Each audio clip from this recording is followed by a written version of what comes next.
So today, I'll talk about sort of the third one. And the third one is just seeing God. That's what we're talking about, is our ability to see God. And it is probably the hardest. It's the hardest to understand. It's the hardest to do. It's the hardest. I can tell you this. The more in love with God, the easier it is to see God. The more in love I am with God, the easier it is to see God. The freer I become, the easier it is to see God. And just in seeing God, seeing God is critically important for us. And I'll explain that in just a second. We were made to be in relationship to God. That's what every single one of you, all of us, we're all looking for that. One of the things I said at the wedding last night, I told the bride and the groom, I told them, she is beautiful, she is gorgeous, she's going to be a great wife. She's going to be a great wife and probably a great mother, but she cannot be God. She can't fill that space with God. She cannot fill God's space. She can't do it. You put too much pressure on her and it will crumble underneath you. You can't be God. I told Zach, I said, you can't be her God. You'll make a great husband. You're a good-looking dude. You're young and handsome and smart. And I found out he could dance really well, but he can't be God. He can't be. He's going to make mistakes. You're just a husband. That's all you are. You are just a husband. You're not God. You're going to make mistakes. You're going to fail. You got to live in forgiveness. You got to live in grace. They can't be God. You can't expect them to be perfect. But see, the point in saying this, we're looking for God, for somebody to be God, for somebody to fill this thing of make my life right. That's it right there. Please make my life right. Because we feel so, when we can't see God, you were made to see God, but you can't see God. And the consequence of not seeing God is that we fear. We do. And we try to manage our lives so that we limit all of the fears. Insure everything and safety bags and, every kind of way, you just. See, Adam and Eve, they could see God. That's us in the beginning. We're anxious. We have everything, but we're anxious. We're stressed. We're worried. Why? Because we just don't feel safe. We feel like at any moment it could come crashing down. At any moment the stock market could dive, or I could lose my job, at any moment something could happen. Bad health, because it's happening, that kind of stuff's happening all the time. It's like a little child, which I've told you, but I'll give you a great example of this. When I was a little boy, I went to a place called Camp Cheerio for 2 weeks. Why are you laughing now?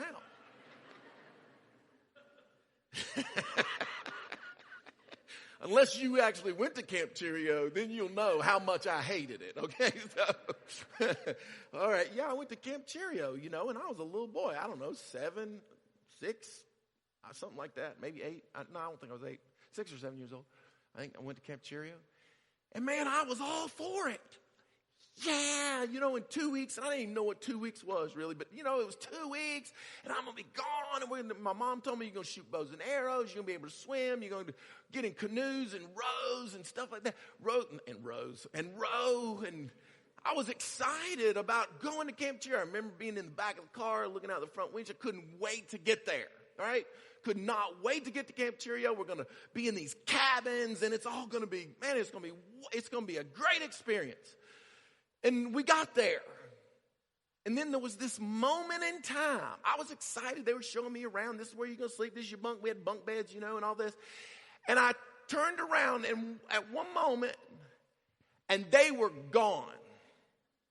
By they were gone, I mean my mama was gone. That's what I really mean right there. It's like, wow. And this thing shot through my spirit that like was just sheer panic. I mean, I was like, Mom! I mean, you know, the homesick little boys, and that was me. I mean, to the nth degree, because I was all for it so long as I felt that safety and that security and that comfort and that reassurance that the mama brings to the young child. Well, that's the same thing. But when I couldn't see her anymore, it was like panic just took over. Something can happen. And if something happens, what can I do about it? Nothing. I won't be able to fix it in any kind. See, this is the way we live, because we can't see God, and we try to replace Him with like government. The government's going to take care of me. Or the job's going to take care of me. Or the money's going to take care of me. Or I'm going to get the right relationship that's going to take care of me. Because I want to make it right inside here. And Jesus is like, nothing's going to fix it. Because all that will fail you. You'll turn around like I did when I was a little boy. You'll turn around one day and it'll be gone. The only thing that's going to last is your relationship to Christ. That's it. When you can see God, bad things can happen and you're okay. When you can see God, you can get the diagnosis that it's cancer and it's going to be okay. God's not dead. God's still alive. God's still around. It's going to be, you can have things physically not work in your body. And so long as you can see God, see, this is what we forget. So long as we got to fix our eyes on Christ, the author and the perfecter of our faith. And when we stop channeling that way and we start blaming other things and trying to find some replacement for God to make our lives okay, we're making a mistake. That's why the first commandment, you have no other gods before me. I'm number one. Come to me. That's why Job was in the pleasure of God, even though he was complaining to God. Because God was first. He wasn't looking for some answer any other place. All right, let's read the scripture, okay? That's a good thing to do right there. That's a good thing to do. I'm just going to read the whole thing, but we're just looking at the third treasure for sure. Verse 18, the Spirit of the Lord is on me. This is Jesus talking about his ministry. He's actually quoting the Old Testament in Isaiah. So God has been interested in this really from the beginning. These themes run through the Bible, starting Genesis 1, going all the way through Revelation. The Spirit of the Lord is on me because He's anointed me to proclaim the good news to the poor. He has sent me to proclaim freedom. See, there's freedom right there for the prisoners. And recovery of sight for the blind. This is the word of God for the people of God. So we're in the recovery of sight to the blind. So we're blind to something that we need to see but really can't see. And this word recovery, it's like maybe you used to be able to see. Maybe we used to be able to see it. Like Adam and Eve, they used to be. It's not I'm going to make, people never could see to see. It's a recovery. To recover it for humanity. Humanity lost something. In the beginning, there wasn't any sin, so there was nothing separating us from God. But then sin came into the world and it separated us. We died. There's a part of us that died. This ability to see God died. This ability to hear God, see it died. God didn't lie to Adam and Eve. He told them the truth. If you eat of that tree, you're gonna die. And so something died in us. And we've kind of been in this panic state ever since. You know, a lot of times what we replace God with power. That's what mostly I think happens, and we find that in various forms. But it's recovery, the recovery of sight. It's like blind Bartimaeus. You know, we are like blind Bartimaeus. We're on the side of the road, and Jesus is coming by, and he must have heard of Jesus at some point. It doesn't say he did, but he knew of him for sure, because as soon as he heard the crowd coming and that Jesus was at the center of the crowd, he started screaming to him, "Son of David, have mercy on me, have mercy on me." He jumps up and he runs. And if you can imagine being a blind man, you know, you can't even see where you're going. And I think to myself, you know, there's probably other blind people there. And some of the other blind people probably don't do anything. They're not responding. They're not really looking for Jesus. Their heart isn't hungry. You know, part of this journey is about us being hungry. He was willing, he threw his cloak off, which to a blind person at that time was very important. How's he going to keep warm, and he may never get it back again? How's he going to find it in all of these people? Maybe somebody steals it, but he just sort of abandons it and tries to get what, and Jesus asked him, "What do you want me to do for you?" Which seems like a strange question, but he knew what he wanted. He was like, I want to see. I want to see.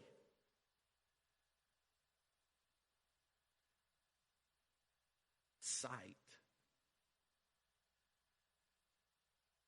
It's an interesting thing, sight, recovery of sight.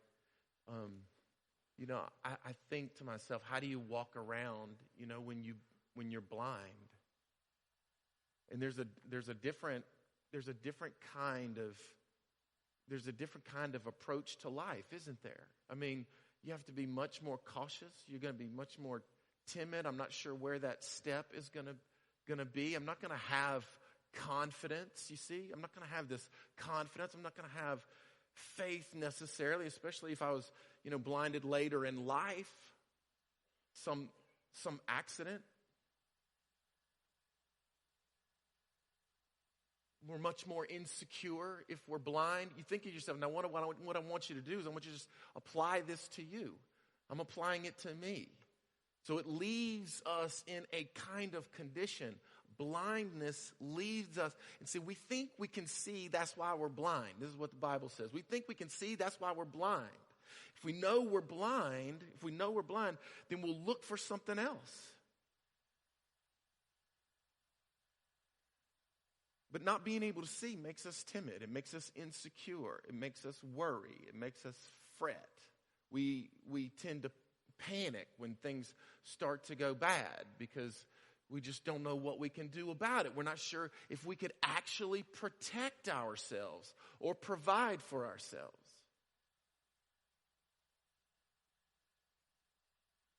You know, I think the Bible is trying to tell us this in a lot of different ways. You know, back in the olden days, in Elijah, and they see in 2 Kings chapter 6, Elisha is surrounded by these armies, you know, and he's with this other guy who's his servant, the Arameans, I think is who it is, and they're kind of by themselves, and in this tent, and Elisha's servant comes out and he goes, "Oh no!" You know, he starts panicking because they're surrounded by this army.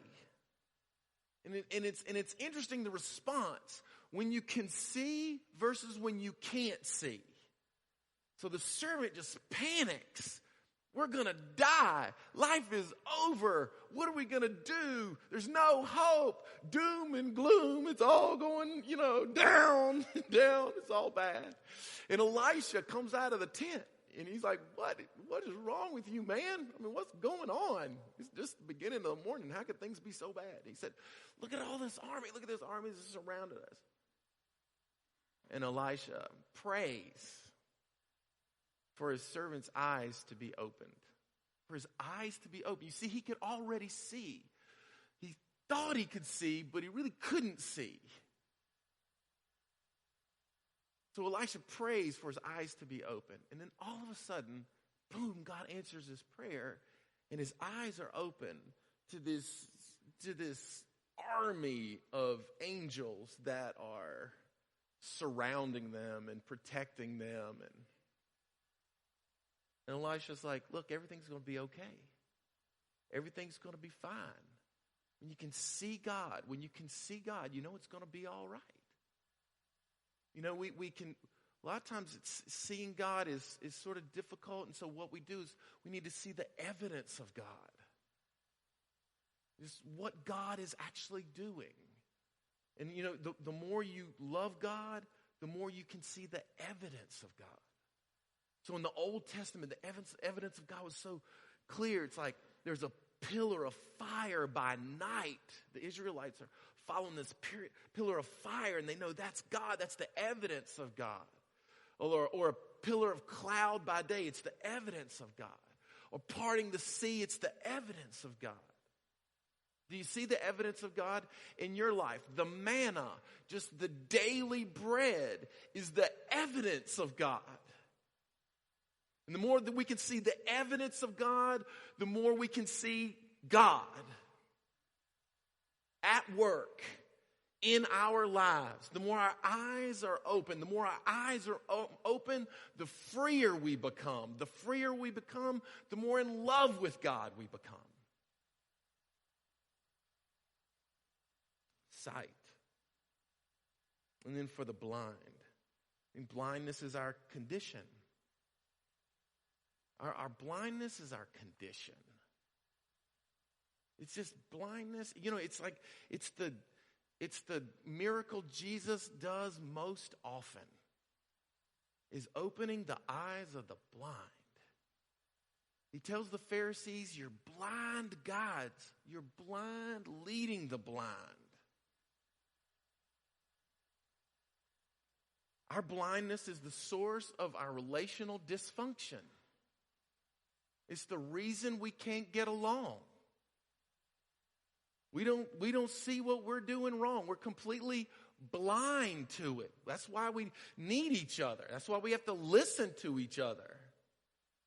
That's why Jesus gave us grace and he gave us forgiveness so we wouldn't have to be so combative about it. We're blind, but we think we can see. And so then we fight. I mean, that's kind of what James says. James 4:1. The devil has already deceived you with your own desires. The devil's already deceived you with your own desires. To blind your mind. The God of this world has blinded the mind so we can't see. You see, it says it right there in the Bible. He's blinding our minds so we can't see the light of the gospel. It is the source. Our blindness is the source of our relational dysfunction. It's why we twist things and manipulate things and turn things up and use things as evidence against each other. It doesn't solve any problems. All right, how do we see? Here's the first thing. We need really to accept that we're blind. I think we just need to kind of accept it. That's actually our struggle. If you start there, then you try to see. If you think you already see, you're not looking for it. Paul, who was Saul in the beginning, he thought he could see. And this is how twisted we can get. He thought he could see. Saul thought he could see. He thought he could see so well, he was willing to kill people in the name of God. He was willing to rip families apart and put them in jail in God's name. And then all of a sudden, Jesus comes into his life.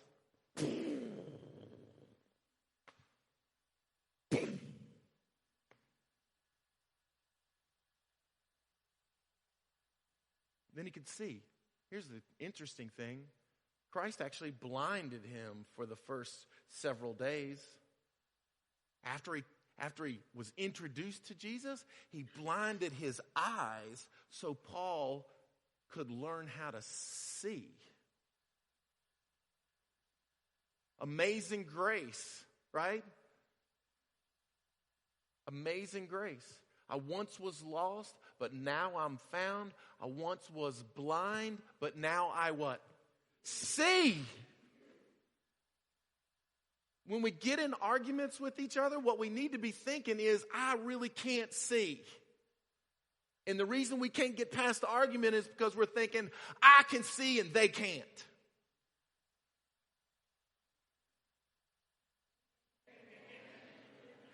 Are we still needing a hand on it?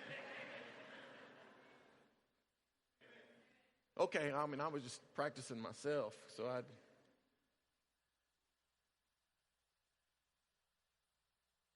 we can't see God. And that's what cripples us. You know, Samson was pretty powerful. He was strong. He was, you know the whole story. Even if you don't, know much of the Bible, you've probably heard of Samson. You heard that he was a really strong guy. And he had hair and Delilah, and you probably know that part of the story. You may not know how it goes from there. What they do to cripple him, is they burn his eyes so he can't see. You want to cripple a person? You blind them. You make them defenseless. See, and Jesus wants to open our eyes so that we can see the light of the gospel, so that we can see truth, when we speak the truth in love, so we can actually recognize the truth. That's what he told Pontius Pilate. I've come into the world to bear witness to the truth.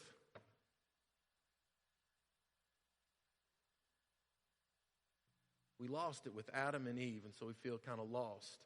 We feel kind of alone. And our feelings of being lost and alone tend to migrate our thoughts into anxiety and worry. We imagine the worst. We fixate on the negative. This is all of us. We fixate on the negative. God, everything could be going just right in your life. Now you tell me if I'm wrong, okay? But this is crazy, all right? I want to tell you up front, it's crazy. You tell me if I'm wrong.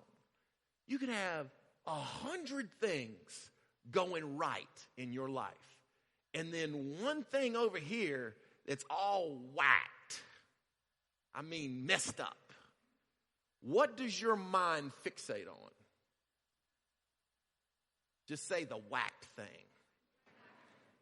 The whacked thing. One more time. The whacked thing. You got all the things over here. It's all going right. You can enjoy them all. And you got one whacked thing over here. And it is the Princess and the Pea. Am I right? Anybody know that story, The Princess and the Pea? I don't even know it very well, but I know the point of the story. You got a pea, you put it under the mattress of the princess. You stack like 100 mattresses up, and she lays on the mattresses, and she cannot get comfortable because of one little pea underneath the first mattress. Is that the way it goes? I hadn't read it in a long time. But that's the point. It's like, and this is us as human beings. We are robbed of all of this joy. We are robbed of all of this pleasure. We are robbed of all of the gratitude because this one thing over there, one little whacked out thing right here is like, I can't, and our mind keeps going back to it over and over and over again. It's just like Eve in the garden. We're no better than them. We're worse. We are worse than them. They have a whole garden. They have one tree. Don't eat from it. What are they focused on? One tree. Got a whole thing. And it's like, one tree. I can't. Tree. I can't. That tree. God must be wrong about this.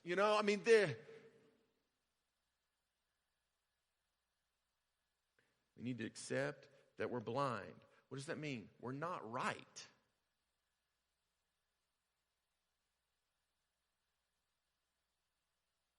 Don't assume that you're right. You may discover that you're right if we have sort of a hearing and a lot of, just sort of speaking the truth in love. You may discover that you're right, but don't assume that you're right. Don't defend that you're right, because chances are really good you're wrong.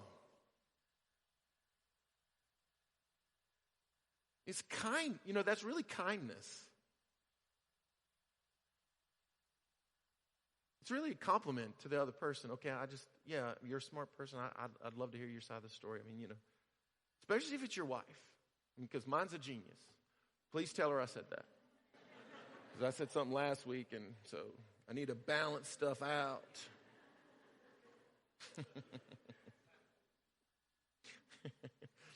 I have to hurry. Okay. We're blind. See, before I knew Jesus, I thought I knew Jesus. And I tell you, okay? Before I knew Jesus, I thought I knew Jesus. I wasn't looking for Jesus. I thought I knew Jesus. What was I? Blind. See, and Jesus has come to give sight to the blind. All right, Jesus wants us to recover our sight. And it's not an unimportant thing. The book of Job, it's really long. It has like 42 chapters in it. Has anybody ever read the book of Job like all the way through? Anybody? Okay, we have a couple people. Oh man, y'all are like amazing. That's really something. Because it's a long book. It's the oldest book. It's a funny thing how it ends. Verse 5 of chapter 42. You should go and just underline it. Because Job has gone through all these trials, all these difficulties, all these exchanges with his friends and with God. And at the end of it, the victory for him, he states, is this: before my ears had heard of you. Before all this stuff happened, my ears had heard of you. But now, and this is the victory, my eyes have seen you. See, God wants to open our eyes to see him. The man born blind. There's this guy, and he's born blind, and the scripture makes an effort to just tell us that he'd been blind, his whole life. He's never, been able to see. It's in John chapter 9. And he's sitting by the side of the road, and the disciples say to him, to Jesus, who sinned, this man or his parents, that he was born blind? And then see, they disclose their blindness right there, because Jesus is like, man, you got it completely wrong. You got it so backwards. It's not like he's being punished by God. It's twisted. Even your image of God is messed up. It's an interesting thing, though, on this. He wants the guy to recover his sight. He doesn't just go, bam, you can see. Pow! It's not like that. It's this process. And he spits on the ground, and he puts the mud on his eyes, and he tells the guy to go wash his face in a very particular place. Not just wash your face anywhere. Not go to the nearest spigot, not go to the nearest bucket of water or anything like that. He says, I want you to go wash your face in the pool of Siloam. And the pool of Siloam is at the whole other end of town. It's not like it's close by. It's a way long. And so this guy's got this journey, just like your journey, where he's feeling like he's stumbling around in the dark. He's just in the dark. He's trying to find his way. And, I'm sure he was thinking, why the pool of Siloam? Why do I got to go all the way over there? How come the journey is so far?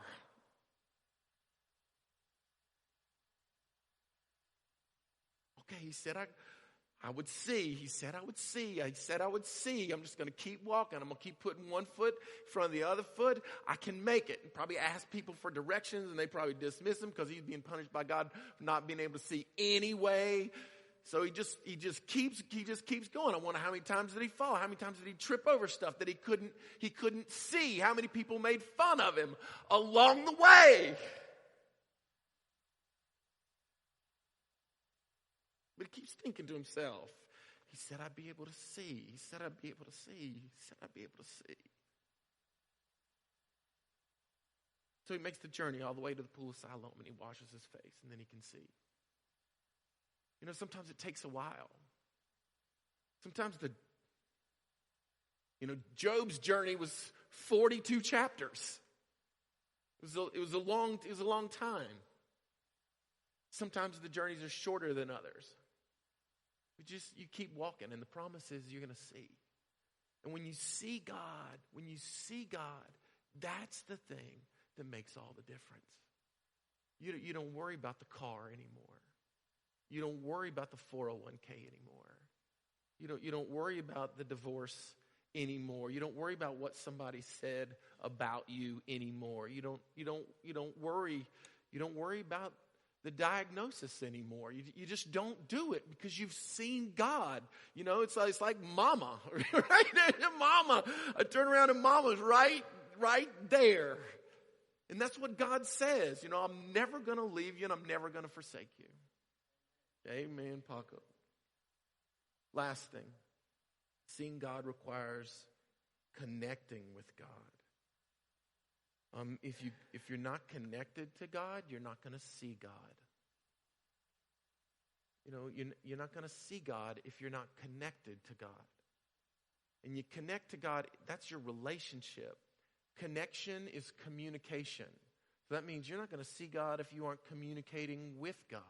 If you aren't talking to God, if you aren't learning about God, if you're not growing in your relationship to God, you're not going to see God. You're not going to see something you're not connected to. Communion is where we see God. You see him in the body, you see him in the blood, you see him. Interesting thing. There's these two guys. I think it's Luke 24. And they're really distressed because Jesus has died. Jesus is dead, not around.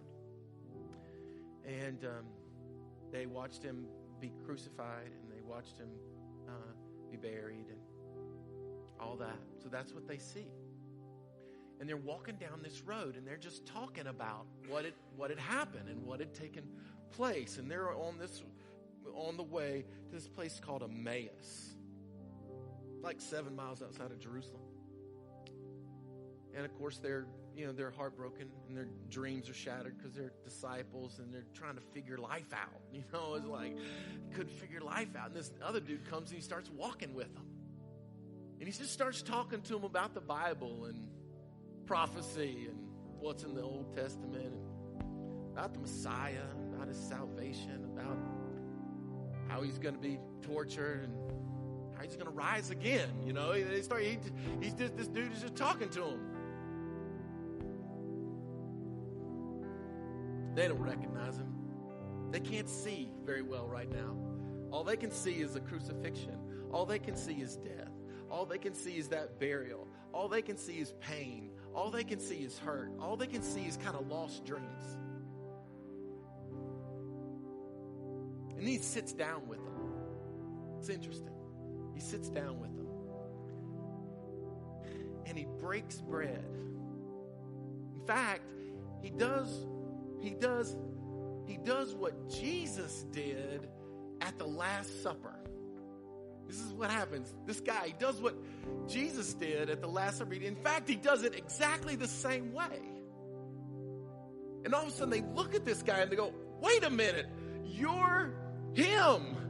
You're the wait a second. They remembered kind of back to where they could see him, and you're the risen Christ. Then all of a sudden, poof, he's gone. And then they turn to each other and say, didn't our hearts burn within us when he walked with us and shared the scriptures with us? And all of a sudden, when you can see God in the present, it allows your mind, your eyes are open to see God in the past. When you thought he wasn't with you, when the bills were too high or the depression was too bad, and you thought God has left me and God has abandoned me, when you can see God in the present, then you can look back over your life and go, oh, he actually was there during that time. It's just like that Footprints poem. Do anybody know that Footprints poem? Anybody know that? Okay. Well, it's like this person who's sees these footprints on the sand, and there's two sets of footprints, and then there's a span in there where there's only one set of footprints, and then there's two set of footprints, and the person says to Jesus, why did you leave me to walk alone during the hardest part of my life where there's only one set of footprints? And then Jesus says to him, no, that's not when you were walking alone. That's when I was carrying you. That's when I had you. That's when I was holding on to you.